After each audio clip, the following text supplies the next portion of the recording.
Ketua Umum Partai Golkar Erlangga Hartarto menyatakan mundur sebagai Ketua Umum terhitung sejak Sabtu 10 Agustus 2024. Pernyataan mundur Erlangga ini disampaikan dalam sebuah video pernyataan yang ditujukan kepada seluruh kader Partai Golkar.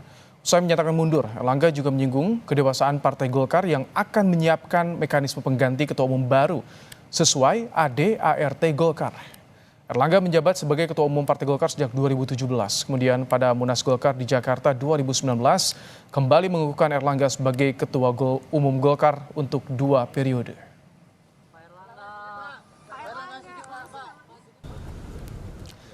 Sebelumnya pada Jumat 9 Agustus, Ketua Umum Partai Golkar Erlangga Hartarto membocorkan inisial nama bakal calon wakil gubernur yang akan dampingi Ridwan Kamil di Pilkada Jakarta. Erlangga menyebut atau hanya menyebut inisial S.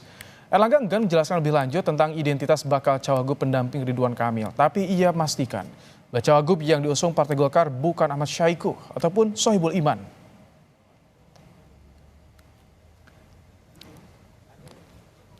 Pak Erlangga siapa? Pak RK. Pak RK. Saya nggak maju, jadi nggak punya wagub. Cowok-cowok siapa Pak? Sudah ada. Inisialnya Pak? Sementara inisialnya S. S. Haiku gitu Pak. Dari gimana Pak? Ibu atau Pak Ibu? Inisial S. Dari internal. Tapi jawaban yang tadi none of the above. Dalam perjalanannya sebagai Menko Perekonomian, Erlangga pernah diperiksa Kejaksaan Agung sebagai saksi kasus korupsi pemberian fasilitas ekspor minyak sawit mentah pada saat terjadi kelangkaan minyak goreng sepanjang bulan Januari 2021 sampai Maret 2022. Pemeriksaan yang berlangsung pada tanggal 24 Juli 2023 itu dijalani Erlangga selama hampir 13 jam. Pemeriksaan Erlangga kala itu untuk pengembangan penanganan perkara tersangka Indra Sari Wisnuwardana yang merupakan Dirjen Perdagangan Luar Negeri Kementerian Perdagangan. Saat itu, Kejagung memandang perlu memeriksa Erlangga dalam kapasitasnya sebagai Menko Perekonomian terkait tugas dan tanggung jawabnya yang dalam mengatasi kelangkaan minyak goreng.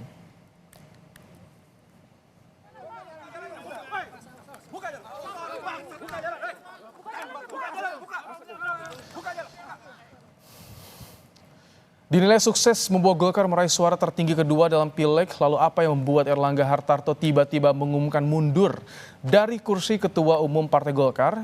Sudah ada anggota Dewan Pakar Partai Golkar Ridwan Hisyam dan juga Direktur Eksekutif Carta Politika Yunarto Wijaya. Selamat petang, Bang Ridwan, Mas Toto. Selamat petang. Selamat petang. Baik, sebelum berlanjut dialog, kita akan simak dulu pernyataan Ketua Umum Partai Golkar soal pengunduran dirinya dan juga kontribusi di Pilpres 2024.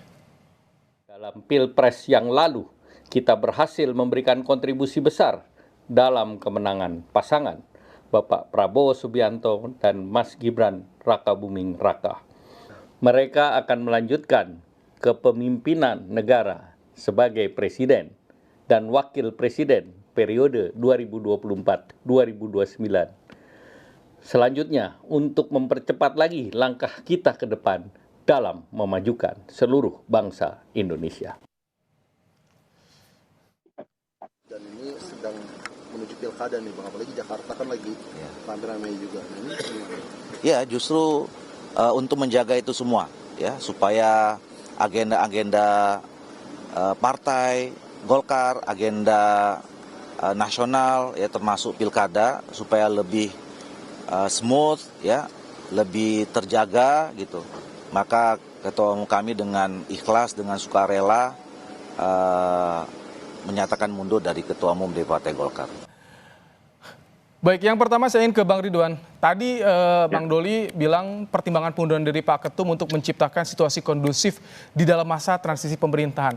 Apa memang, Bang Ridwan, keberadaan Erlangga ini sebagai Ketum ini mengganggu masa transisi? Siapa sih yang diganggu oleh Erlangga, Bang Ridwan, sampai Erlangga harus mundur nih? Saya kira kita sebagai Partai Golkar harus berbicara terbuka ya kepada rakyat. Karena Partai Golkar ini sejak reformasi itu menjadi Golkar dengan paradigma baru. Dia menjadi partai yang terbuka, partai yang demokratis, partai modern, yang dikelola secara modern. Partai yang mendengarkan suara aspirasi dari rakyat dan dia harus check and balance seluruhnya. Nah, Pak Erlangga itu tidak melaksanakan paradigma baru Golkar yang telah diputuskan oleh Partai Golkar di era reformasi di bawah pimpinan Akbar Tanjung yang membawa Golkar menjadi pemenang pemilu nomor 1 di tahun 2004. Periode tahun lalu 2023 bulan Juli saya sudah minta Erlangga mengundurkan diri. Munaslup saat itu karena Erlangga tidak melaksanakan prinsip-prinsip itu. Nah, kenapa? Ya karena keputusan Munas Erlangga calon presiden. Tetapi ujuk-ujuk berubah. Bukan saya menolak Gibran, tapi harus melalui proses Munas. Karena diputuskan oleh Munas, bukan oleh Rapim. Inilah awal daripada Erlangga tidak melaksanakan apa yang menjadi keputusan paradigma baru Golkar. Kalau paradigma baru Golkar itu dilanggar, akan berdampak kemana-mana. Dia menjadi tidak partai. Bang Ridwan, tapi kalau untuk tahun ini kan pemilu Golkar moncer, pileg nambah kursinya dari tahun 2019. Tapi Itu kenapa bukan sampai mundur? hasilnya Erlangga. Desakannya apa Bang Ridwan? Itu bukan hasilnya Erlangga. Efek elektoral daripada Prabowo Gibran. Bukan kerja Partai Golkar. Maksud Anda tanpa ada kerja partai, tanpa ada mesin partai untuk memenangkan pileg di 2024 ini? Mesin partai jalan. Anggota DPR jalan. Tetapi yang utama itu adalah elektoral dari suara Prabowo Gibran. Itu bukan dari kerja partai. Kerja partai mulai dari awal sudah saya kritik. Dan tidak didengar. Dewan Pakar tidak didengar. Inilah awal dari terjadinya permasalahan. Sehingga Pak Erlangga memakai manajemen tertutup. Dia tidak terbuka. Fraksi Partai Golkar sejak dilantik 2019 sampai hari ini baru sekali rapat. Saya ini kan anggota fraksi Partai Golkar. Oke, baik. Di mana keterbukaannya? Sudah saya ingatkan. Tapi dengan kekuasaan. Dia pakai dengan cara-cara orde baru. Oke. Yaitu dengan kekuasaan. Tidak bisa. Golkar ini adalah milik rakyat. Harus didengar semua aspirasi. Oke, baik. Itulah penyebab kenapa Erlangga akhirnya dia akan terbulet dengan apa yang dia buat Oke, baik. kebijakannya. Saya ingin pendapat Anda, Mas Toto. Bagaimana ternyata Golkar tampaknya terbelah nih. Situasi di dalamnya seperti yang disampaikan Bang Ridwan, tampaknya ini carut marut, Bang Mas Toto. Golkar itu selalu terbelah. Itu ciri khas dari partai kader, ciri khas dari partai modern ya. Dia tidak terikat hanya pada satu sosok. Makanya orang menganggap Golkar itu faksinya nggak pernah bisa dihitung karena selalu bertambah dalam setiap masa. Ini sebuah kelemahan tapi sekaligus juga kekuatan. Kalau kita lihat memang menarik pertanyaan terkait kenapa mendadak, terkesan mendadak ya. Dan kalau kita coba lihat dari pernyataan Mas Erlangga sendiri kan ada 2 poin yang menjelaskan secara umum kenapa kemudian Erlangga Hartarto mengundurkan diri. Yang pertama untuk keutuhan partai, yang kedua untuk stabilitas pemerintahan terpilih Prabowo Gibran. Artinya kan ada beberapa potensi masalah di situ yang mungkin menjadi penyebab utama. Yang pertama kalau terkait dengan keutuhan partai artinya memang selama ini ada masalah yang kemudian terpendam. Dan mungkin tadi Bung Ridwan sudah bisa menjelaskan. Walaupun mungkin faksinya pendukung Mas Erlangga akan membantah. Yang kedua terkait dengan bahwa keberadaan Erlangga berarti kan dianggap akan menjadi penghambat buat bersatunya koalisi di KIM atau kemudian dalam berjalannya pemerintahan Prabowo Gibran. Tapi apakah 2 hal itu cukup? Menurut saya tetap jadi pertanyaan. Andai kata pun ada masalah. Katakanlah kita tinggal sekitar 5 bulan lagi menuju Munas yang dikatakan akan dilakukan di bulan Desember.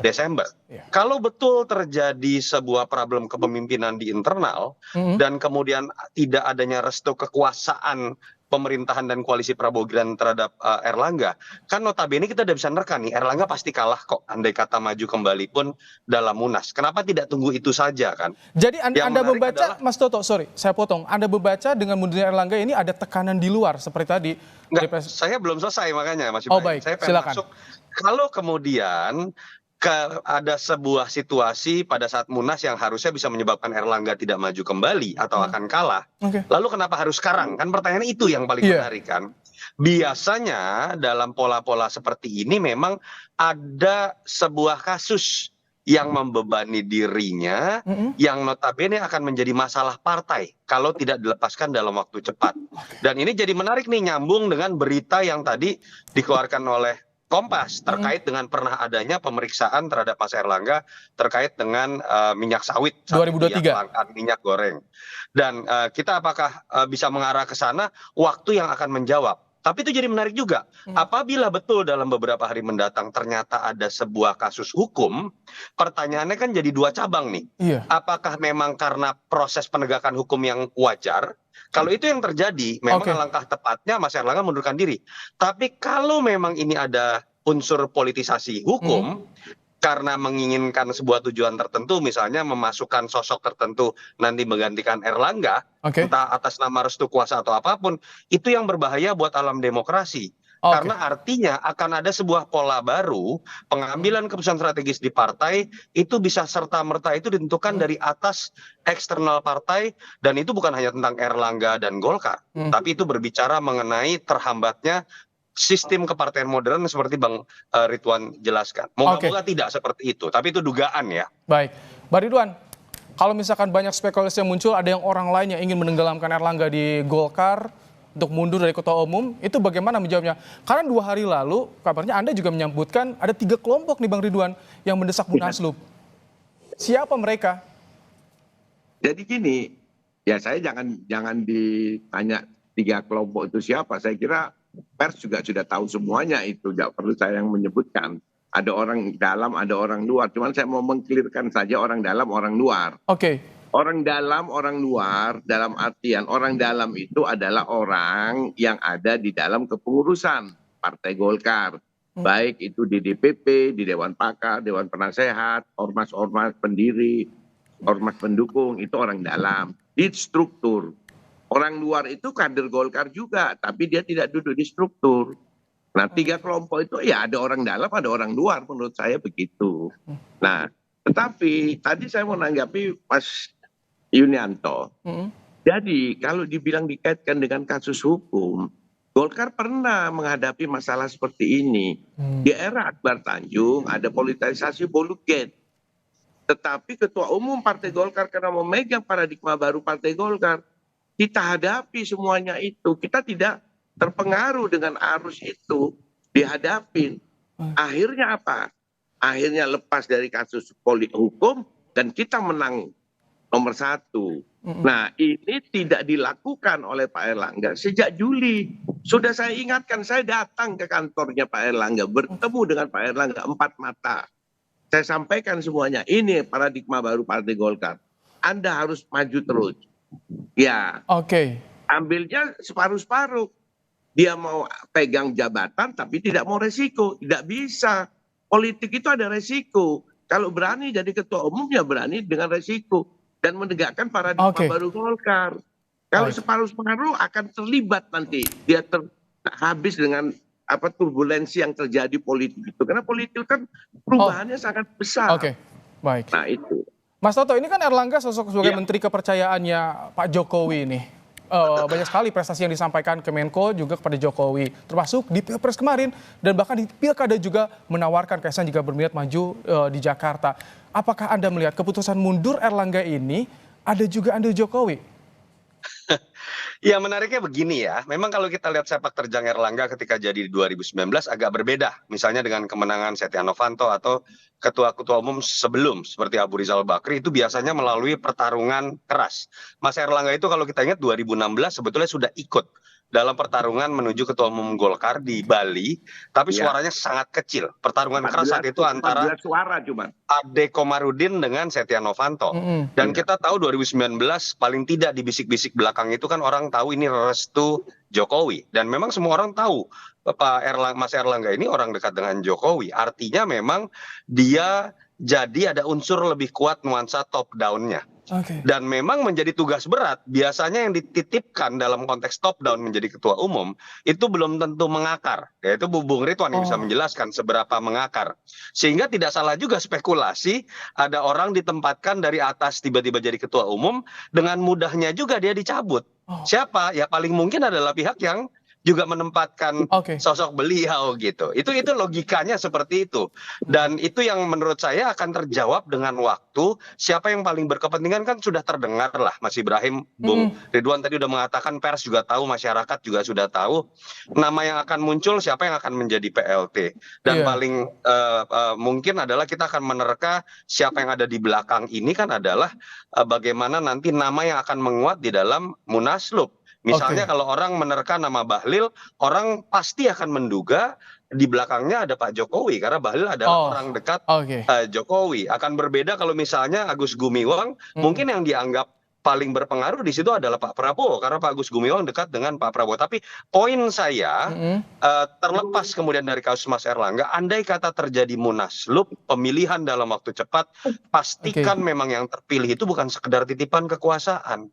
Golkar akan semakin jauh dari apa yang disebut partai modern. Baik, Bang Ridwan, kemarin hari Jumat Erlangga bilang sebut inisial S untuk wakil RK di Jakarta. Apakah mundurnya ini ada hubungan dengan tarik-menarik di pilkada, cagup pilkada, atau nanti bagaimana kalau Erlangga mundur ada PLT, keputusan pilkadanya bagaimana nih? Ya, kalau keputusan pilkada itu kan kita tahu bahwa KPU pendaftaran terakhir tanggal akhir bulan lah, 28 atau tanggal berapa Agustus. Ya kita harapkan bahwa Golkar harus sudah mendapatkan Ketua Umum definitif 2024-2029 ya pada bulan ini juga agar calon yang diajukan oleh Golkar sah. Kalau oleh PLT tidak sah karena harus definitif. Nah dan itu sudah mendapatkan SK Kumham baru dia berlaku di seluruh Indonesia SK itu. Kalau PLT tidak berlaku. Jadi saya kira ini kader-kader Golkar harus segera merapatkan barisan sesuai dengan apa yang diminta oleh Erlangga. Cuman saya ingatkan seluruh kader Golkar, terutama para pimpinan DPD Partai Golkar seluruh Indonesia jangan jadi orang salah program. Kemarin disuruh dukung Erlangga 3 periode, dukung semuanya ormas apalagi nih. Kecewa saya dengan ormas-ormas pendiri Golkar. Pimpinan ormas pendiri Golkar ini orang nggak benar semuanya nih. Disuruh A lari A, disuruh B jadi B. Tidak punya prinsip. Kalau kami tangkap. Bagaimana? Hancur Golkar ini. Baik, kami tangkap, Bang Ridwan. Saya pertanyaan sama juga ke Mas Toto. Ketika nyebut inisial S hari Jumat, hari Sabtu mundur, itu saat tarik-menarik di pilkada, bagaimana Anda membacanya? Ini kira-kira ada kaitannya atau tidak? Singkat Mas Toto. Ada kaitan, tapi saya pikir itu hanya variabel kecil ya. Jadi tidak bisa kita kemudian langsung lompat pada sebuah konklusi ini akibat tidak bertemunya kesepakatan dalam pilkada-pilkada besar. Saya pikir tidak lah. Bahwa kemudian di situ ada perbedaan sikap yang sempat mengeras antar dua partai terbesar di KIM, iya. Saya melihat jauh sebelum itu sudah ada masalah. Karena kan isu mengenai Munaslup jauh sebelum terkait isu Ridwan Kamil atau Airin dengan Andra Soni misalnya. Dan kalau misalnya pun dugaan ini terkait itu juga ada gitu kan. Jadi saya melihat ada hal yang lebih mendasar. Tapi saya berharap ungkapan Bung Ridwan lah menjadi penyebab utama. Bahwa karena memang ada dorongan dari bawah. Yang disadari atas kesalahan karakter kepemimpinan. Jangan sampai ini hanya karena rasa tidak nyaman dari kelompok tertentu yang merasa ada di atas partai, lalu sekarang ingin skenarionya berbeda.